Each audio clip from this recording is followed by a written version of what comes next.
Hey everyone, welcome to this quarter's virtual seller seminar. We're going to be going over 4 things you need to know before you list. My name is Tracy Luna. I'm a full-time realtor with Keller Williams Heritage here in San Antonio, Texas. It's been my pleasure to help buyers and sellers realize their real estate goals for the last 10 years. During my time in the business, I have noticed there's been no shortage of first-time home buyer seminars and workshops out there, but it doesn't seem to be a lot geared towards the sellers, which is kind of crazy because first-time home buyers eventually turn into first-time home sellers. And I don't know, kind of seems like they just kind of left you guys out to be twisting and turning in the wind. Hopefully you find a good recommendation for a realtor to help you through the process. Either way, see a need, fill a need. So here I am trying to do my part. I'll be doing virtual seller seminars quarterly and bringing different topics that I feel will bring you the most value. Anyone who is looking to sell their home for the first time, or if it's your first time in a long time. These these videos will be first put out on Eventbrite, so you could follow me there and catch it live. The replay will be placed on my new YouTube channel, which I'm launching today. Whoop, whoop. Well, at the time of the recording, you're probably going to be seeing this on YouTube. So we would officially launched. So there's not going to be any videos there yet. But the content on that channel, again, is going to be geared towards anyone looking to sell their home and just, trying to bring something, of value, like I said, to you or anyone looking to sell their home, avoid all the pitfalls that could potentially cause stress. Stress causes wrinkles. We don't want that. So yeah, I'm here to prevent wrinkles for you guys. All right, so today we are going to be covering the market, professional photography, non-realty items versus fixtures, public improvement district, and seller's disclosure notice. And that's a big one because that topic is going to essentially help you not get sued. So stick around, guys. Good stuff coming your way. So, oh, wait, went a little too far. I'm getting the hang of this. We're getting there. We're getting there together. All right. So first up is going to be the market. What's important to know when we talk about the market is that it doesn't dictate your outcome, but it does dictate your strategy. I heard one of my mentors tell me one time, the real estate market is like the weather, is hyper local and subject to change. And that is so completely true. Local being that key part. A lot of the news that's put out there is going to be brought to you on a national level. And a lot of that information may not even pertain to your state, or it could pertain to your state, but maybe not the city that you're in, or maybe, yes, even the city, but not your particular neighborhood. It really can vary. And a lot of times the news will do more to terrify than to clarify. And that's normal. It's business. They're trying to get clicks. They're trying to sell paper. So if they could scare you or really put out the most sensational part of the news out there, they're going to go ahead and do it, even with real estate. And then if you're in a position to ask a realtor directly, so how's the market? I get that all the time. Depending on when that question's being asked, where you're at the setting, you might get a very quick surface answer. Like, oh, the market's hot, it's crazy, it's a buyer's market, seller's market, anything in between. And a lot of times people just kind of accept that and like, oh, yeah, cool. I've heard it's been a really crazy market right now. It's been a tough market right now. But, what does that mean really? Like a seller's market, buyer's market, what does that mean to you? How does that information affect your real estate strategy and your goals? Well, and then on top of that, like who's determining if it's a buyer or seller's market? Like, like who said that's the market that we're in today? I promise we're not like sticking our hand out the window to kind of feel for the weather. I don't know if anyone of you guys did that back in school. Like back in the day, I remember, sticking my hand out the door to see how I should dress for the day. I mean, I had cable, I had the Weather Channel. I don't know. I trusted my arm more than what they were saying. But I digress. Anyway, there is method to the madness. There is math involved. There's a lot of stats and figures involved. So first of all, the base part of the market, buyers, sellers, or whatever. How that's determined is if there was a cutoff of all the homes, like no more homes were coming on the market at the current pace of home sales that we've been experiencing in the last 30 days, if that continued, how long would it take for all the homes to be sold? So with that math, if you get a number of 5 or less, so 5 or less months of supply, that's considered a seller's market. A buyer's market is going to be generally considered anything over 6 months. A balance or neutral market is kind of like that, that middle, 5.5 to 6.5 months of inventory. So like I said, that greater part of 6 months plus, or some people will say 7 months plus, is going to be the buyer's market. Okay. And then important to know, that is the basis. That's the foundation of market information that we use as realtors to help craft your winning strategy to sell your house. So when we really deep dive into the market conditions and the trends, it's going to help us answer questions like, what you should price your home at, what's the value, your value price range for your home? How long can you expect your home to sit on the market before it actually sells? All these questions you see before you is going to go ahead and answer. One of them that some sellers don't think about is, the question right there with contingency. Is it okay to submit an offer contingent upon your home selling for your next property, right? So just basically, like, if you have your home to sell, you're going to purchase another one, right? Is the market in a position to make that the best strategy for you to get your next property, right? Because a lot of sellers, if it's a hot, think about it. Okay, so if it's a hot seller's market and they know they have 5, 10, 15 offers on the market, and you're selling your property, and you want to purchase the next one, but you're saying, okay, Mr. Next Seller, I need to sell my house first before I could technically purchase your property. Why would they consider that? You know what I mean? That's just too much risk, so that might not be the best strategy in terms of you getting your next property, your move up property, your move down property.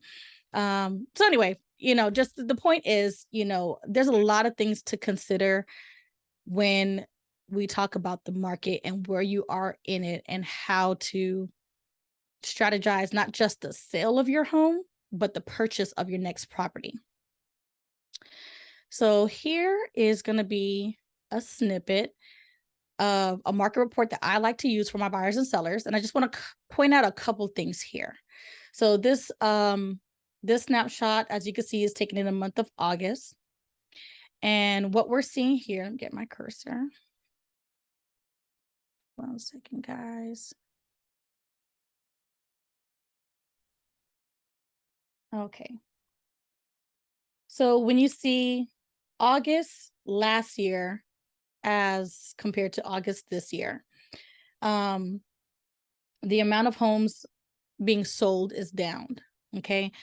The median sales price is up by a lot, 11.5%. That's a huge jump up in 1 year. Okay. But we also see this right here, the ratio of original list price to sold price, meaning the price that they listed the property at when they first came on the market versus what they ultimately sold it for. Last year, on average, sellers were getting, 0.6% more on their list price. And compare that to just last month, that is down 3.2%. And just again, talking about numbers and expectations, and just kind of like bringing everything into perspective here. You were probably hearing on the news, like, oh my God, these buyers are having to throw in $100,000 over asking, their first child, their second dog, and they're still losing out. And, sellers are skipping on the way to the bank. And, to a degree, yes, that was happening. I'm not going to say that it wasn't happening, but, it wasn't like every single house. As you can see, only like, in San Antonio, Texas, 0.6%. It wasn't a dramatic, like, oh my God, everyone's getting 150% more than they're asking, kind of situation when everything kind of shakes out. But it is down. And I know we probably have felt that. As in terms of realtors in the business, we felt it. You guys may have seen it on the news or heard it on the news that the market is slowing down and things aren't really selling. So, prices are being reduced and things of that nature. So yeah, that is showing right here, 3.2%. Okay. Average days on the market, how long homes sit on the market before they sell, that's increased. On average, it used to be 25 last year, and now we're looking at 31 days, which is still great, guys. I remember a time when we would celebrate selling a house in 30 days or less, and now it almost seems like my house didn't sell the first 5 minutes. What's wrong? What's the problem? What are we doing? And it's not bad, guys. It's not a bad thing, I'm telling you. And then going all the way down here, just want to jump down to show you months of inventory. So August last year, we were sitting at 1.6 months of inventory, which is extremely low.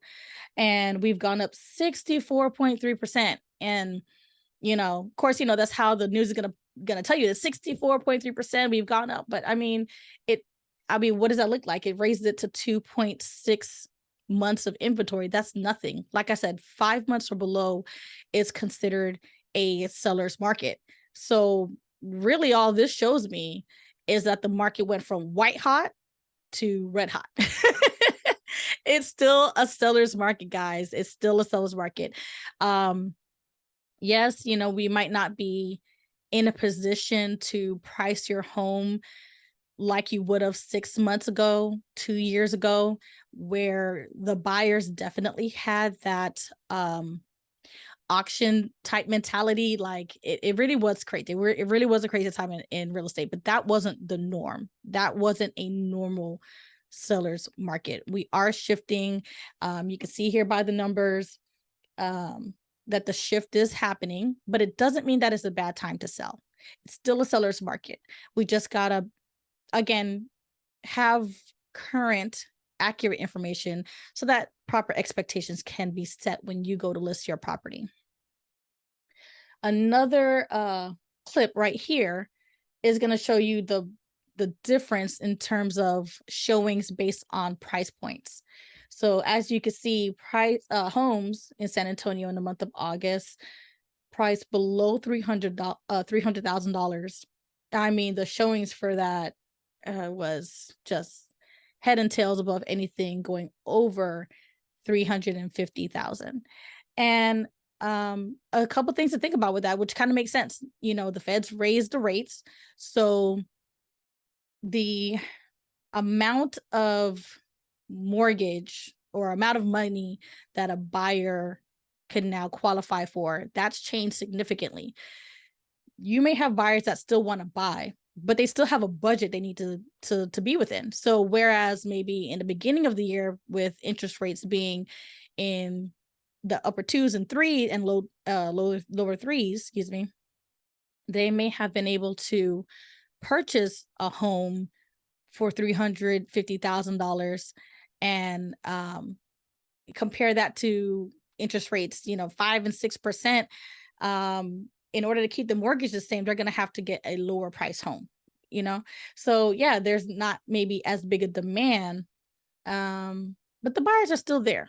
Again, this is just informational. No one's asking you as a seller, obviously, to go out and get this information. That's what, hiring a professional agent is supposed to do for you. Have an understanding of where we are in the market and use that information to help you ultimately get your real estate goals. All right, so my mouse here. Got a couple screens up. I keep forgetting which screen my mouse is on.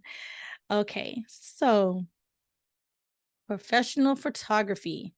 Yes, guys, it's still a thing. Professional photography is still important. Again, I know with the crazy market, people might be like, why bother, save some money, but it is important. 96% of home buyers search for homes online, and 86% of them agreed that the photos was the most useful feature when deciding to view a home, to go and view a home. So I mean, that's a lot of qualified buyers out there that might not be interested in your home if the photos aren't good.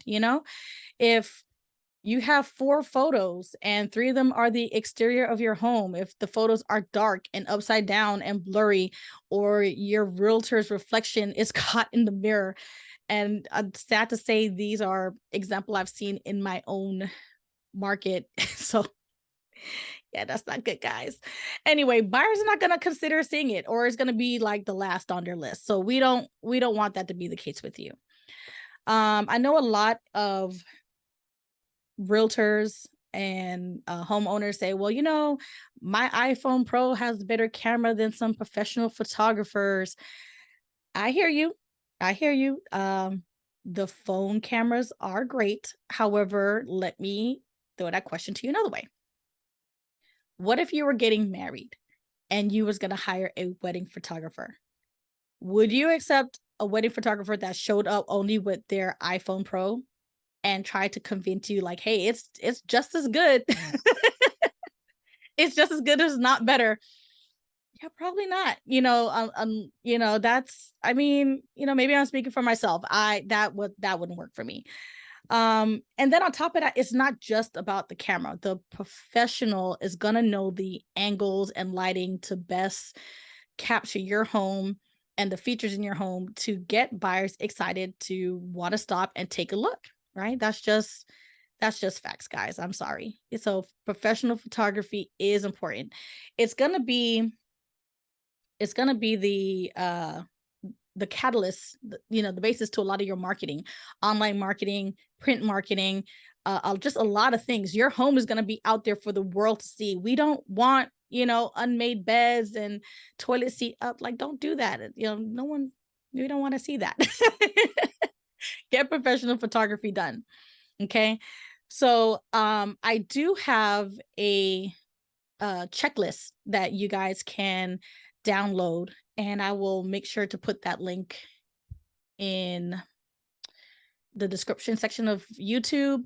And if you are watching this on Eventbrite, I'll make sure to email that to you. I'm trying to remember how that whole thing goes. But anyway, I'm going to get that link for you guys, and you can download the checklist to get your home ready for photography. I won't go through the whole list, but I will just cover these 3 broad brush strokes with you right here. Okay, so first of all, you're going to want to make sure that each room has a purpose. Okay. We don't want to go into any rooms or photograph any rooms, excuse me, that what's the word I'm looking for? Oh, brain fart. That look confusing. Look at that. That look confusing. You don't want your rooms that we go into that, the buyers go in and like, okay, what is this for? What do we do with this? We want it to be clear that this is an office, this is a bedroom, this is whatever the room is. And so that might mean making the layout a little bit uncomfortable for you, I guess you would say, because we're setting up our room to our likes and tastes, but just for a little bit. We're going to be uncomfortable just for a little bit because we're moving anyway. So don't worry too much about it. It's going to be short-lived, but we want to make sure every room has a clear purpose on what it is. We want to make sure that every room that's being photographed is light and bright. Turn on every light bulb you have, open up the blinds, turn off the fan so that the photographer doesn't catch the blades going. Okay. And we want to have clear surfaces. If you think of like how it looks when you go into a model home, if you've ever stepped into the model home, there are no cereal boxes on top of the refrigerator. There's no magnets on top of the refrigerator. There's not a bunch of stuff on top of the counters, because we're selling space. If you have a bunch of cereal boxes on top or a lot of things on the counter, the buyer is going to start thinking that there's not enough storage in the house. So again, we're selling space, we're selling square footage. We want to make it look as bright and wide and big as possible. Um, like I said, guys, photography, very, very important. We are all very visual creatures and we shop with our eyes and justify with logic later. Um, Good example of that. Have you ever gone shopping? Have a clear list in front of you what you're going for. And so like maybe you're going to a department store or something and you come across a pair of shoes. Now, those shoes were not on the list. They were not on the list, but you saw them, they're on sale, they're the last one, they're in your size. Oh my God, they're so cute. All the things, right? You gotta give yourself all the reasons. You have an upcoming work function or wedding and that'd be perfect. You're gonna see it with your eyes. You're gonna emotionally get attached, and then you're gonna put all the logic that says this is why I have to buy it. For my guys who are on here, maybe you don't choose, that's not a good example for you. Have you gone on vacation? Okay, we look at the hotels, we look at the rooms, we look at how pretty and the view and everything else, and then we start looking at the prices and all the details and all the things. There's so many examples we could put that to, but that's just a couple for your consideration. Professional photography is always going to be a great investment in selling your home quickly for top dollar, because it's going to set the tone for the buyers walking into your property. And we want the tone to be that of, let's hurry up and put an offer before anybody else does, because I want this house, right? So moving on, next bullet point. Non-realty items versus fixtures. Okay. So when it comes to this topic and what item stays and what items go when you're selling a house, sometimes it catches a lot of buyers and sellers off guard. Okay. Non-realty items are personal property that leaves with the sellers, and fixtures are considered part of the property and stay with the home. So, excuse me. So where a lot of confusion comes in is what defines each one of those things. What falls under the category of personal item versus a fixture. Okay. So here we go here. This snippet is actually from our Texas 1-to-4 family contract. So this is specific wording for sellers here in Texas. Okay. Anything that has been permanently installed or built in is going to be considered a part of the home. So general rule, if it's nailed, screwed, cemented, glued, bolted, to the wall, to the ceiling, to the floor, it's staying. Okay. You know, Also, how should I say this? There's some things that you might not even consider that falls in that category, that thankfully, if you look here, if you're reading ahead on this contract, it outlines for you, right? So you have appliances, valances, screens, mirrors. I don't know why people like taking bathroom mirrors. Like, I'm sorry, I don't know if you guys have ever heard the horror stories or anything, but yeah, mirrors like to grow legs and walk away. I don't Anyway, so mirrors stay if it is screwed or nailed in, or one of those defined hanging features I mentioned. Okay. Ceiling fans, they stay. The mounts and brackets for your TV stay, but not the TV. Okay, because the mounts and brackets are on the wall. The TV is on the mount and bracket. So TV's personal item, brackets are fixtures. I need to adjust this mic next time. I keep knocking it. I'm Islander. I keep talking with my hands. I'm sorry, y'all. I don't know how that playback is going to sound, if it's going to be a lot of weird hitting motions. I'll get it together for next time. I promise. Just stay with me. I'll get it together. I promise. Anyway, light fixtures, chandeliers. Okay, so if you have a family heirloom chandelier or something like that, keep that in mind. That if you want to keep it, there's going to have to be some things that's kind of stated in advance. water softener system, security systems, a lot of Ring doorbells and things like that. That stays. And outdoor cooking equipment, like the built-in grills and stuff like that. Refrigerators are not considered non-realty items unless, and let me back up to that last screen. Unless, see right here, how this one's like built in to the cabinets, into the wall and kind of goes with it. That would be then considered a fixture. But if it's just like your regular, refrigerator, it'd be personal property and okay for you to take. Okay. So now, all right, what if you have a personal item that you attached and it's attached so permanently, now you're concerned that it might be considered a fixture and you want to take it. You don't want it to stay behind. Excuse me.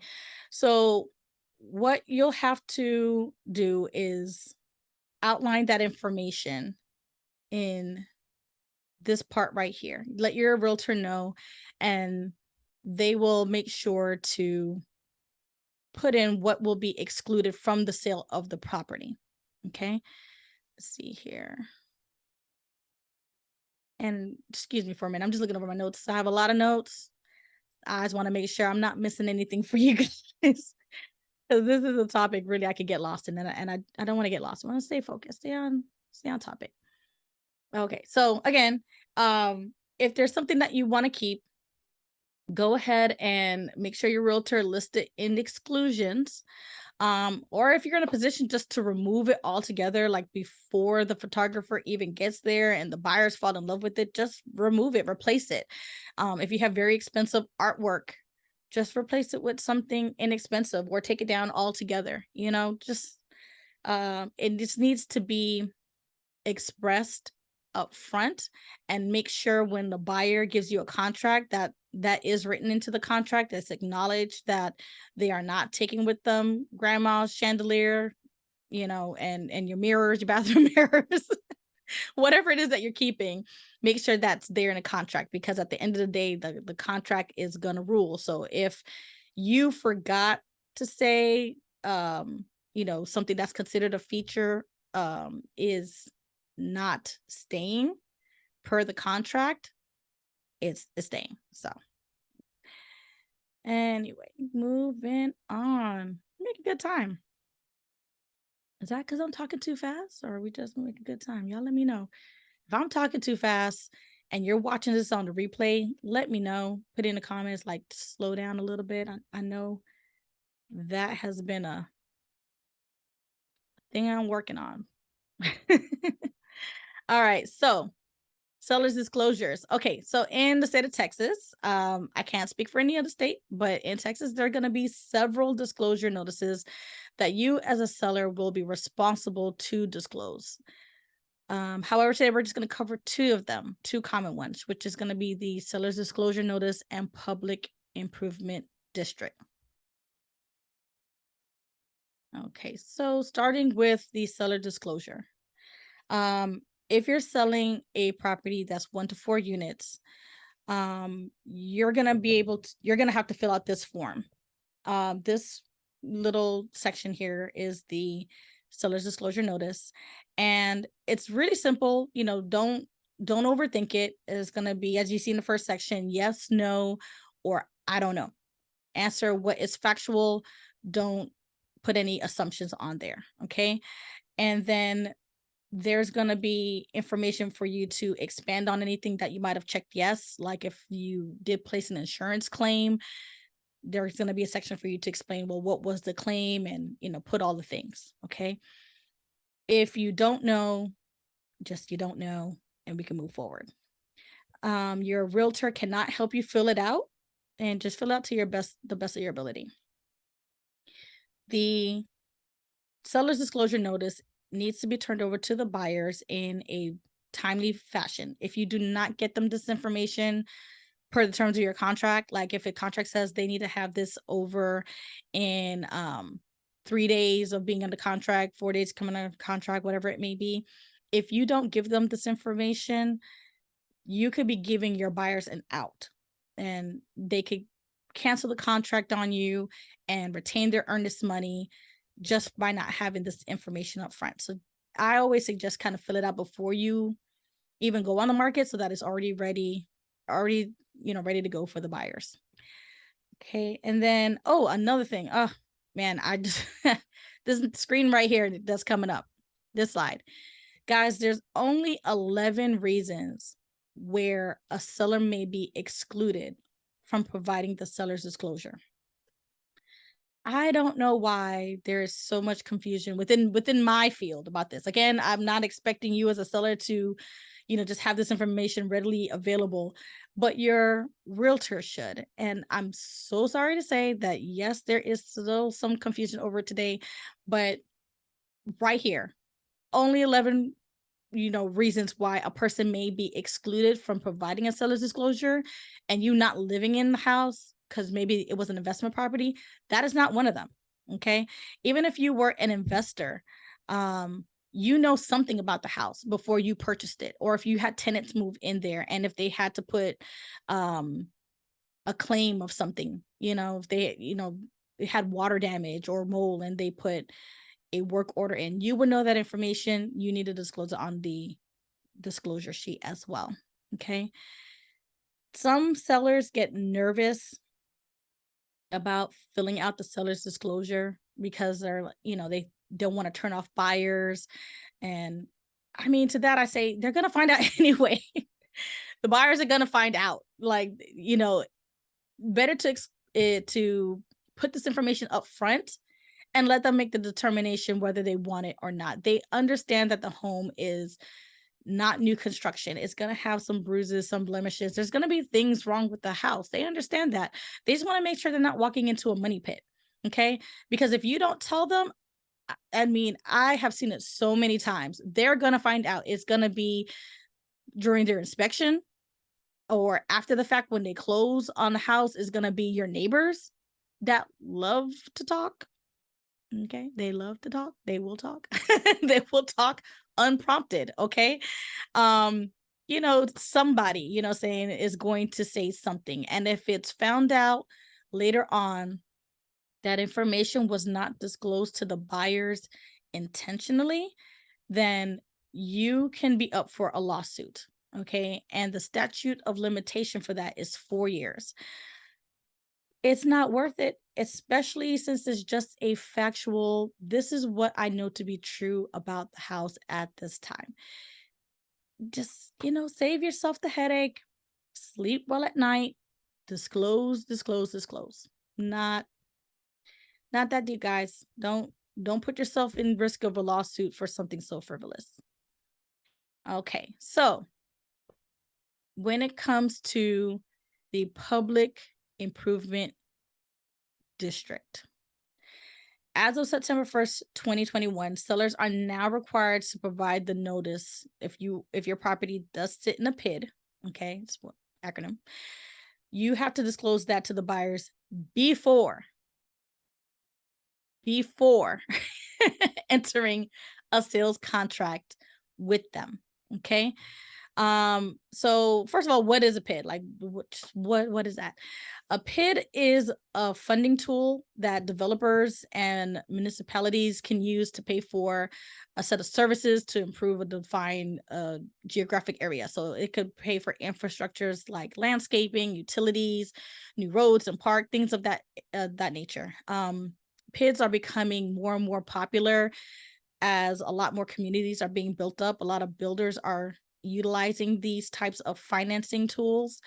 And the thing is with a PID is that those assessments can run anywhere from 20 to 40 years. That payment is collected through additional property taxes, and it's going to be on your property taxes until the bond is paid off.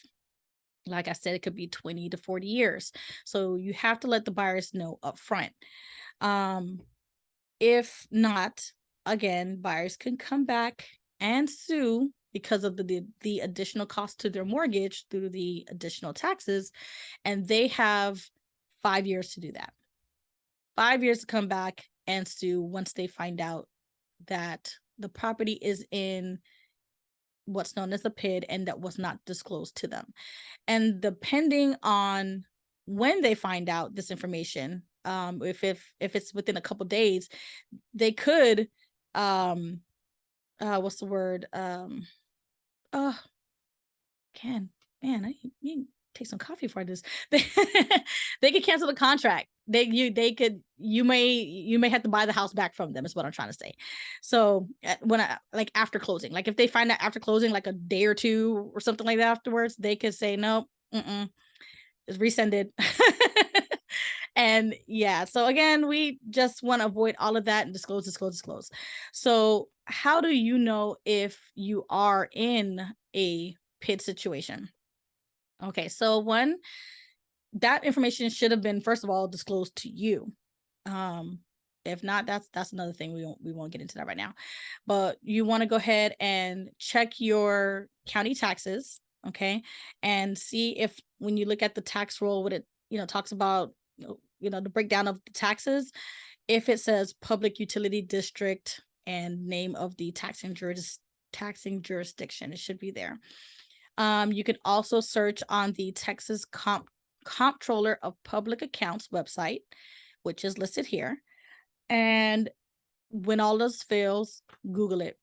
Google has everything. Everything there. I love Google. I Google everything whenever I can. So just go ahead and put in your city's name plus PID, or your county's name plus PID, or PID maps for, enter in city name or county name. That information should pull it up there. Okay. And again, your realtor can help you with this information, or obtaining that information. But the point is just knowing that it's something important that needs to be disclosed in advance of you even going under contract. Important to know. We want to set you up for success when you go to list your home. If you're, well, how's that the thing go? Like if I had 8 hours to chop down a tree, I'd spend 7 of it sharpening my axe. something like that. I forget what that's from, if that was George Washington or what. I don't know. You know what I'm talking about. Put it in the comments, help, what is that from again? Just put it below. Anyway, point is, go ahead and take the time to do the prep work up front before you list your property. Don't be so quick to just stick a sign in the yard and a lockbox on and go, because it really can cause a lot of hangups that you don't want along the way, and cause you scrambling for a lot of things when you're under a short 30-day window to get everything done and get it to closing, give or take 30 days. So anyway, that is it. That is it for this quarter's seller seminar. If you guys have any questions about your specific situation, my contact is on the screen here. The link tree, yeah, there you go, guys. The link tree link is where I will have the checklist to get your home ready for photography. So if you go to that link tree, one of the little bars on there should say something about professional photography or photography checklist. So if you're interested in that, follow that there, and you can download that for free. Other than that, I'd just like to thank you for your time. This is the first of many quarterly virtual seller seminars, and I hope something in there has what's the word I'm looking for? Something in what I've told you was valuable to you. There you go. Oh my gosh, y'all, pray for me. Pray for your girl. My brain today. It's okay. I promise you, I'm gonna get it together. The first one, the first pancake, right? It's as always. Woo! But it's real. This is it. This is me. Again, thanks, guys. I just appreciate your time, and see you next quarter. Take care. Bye.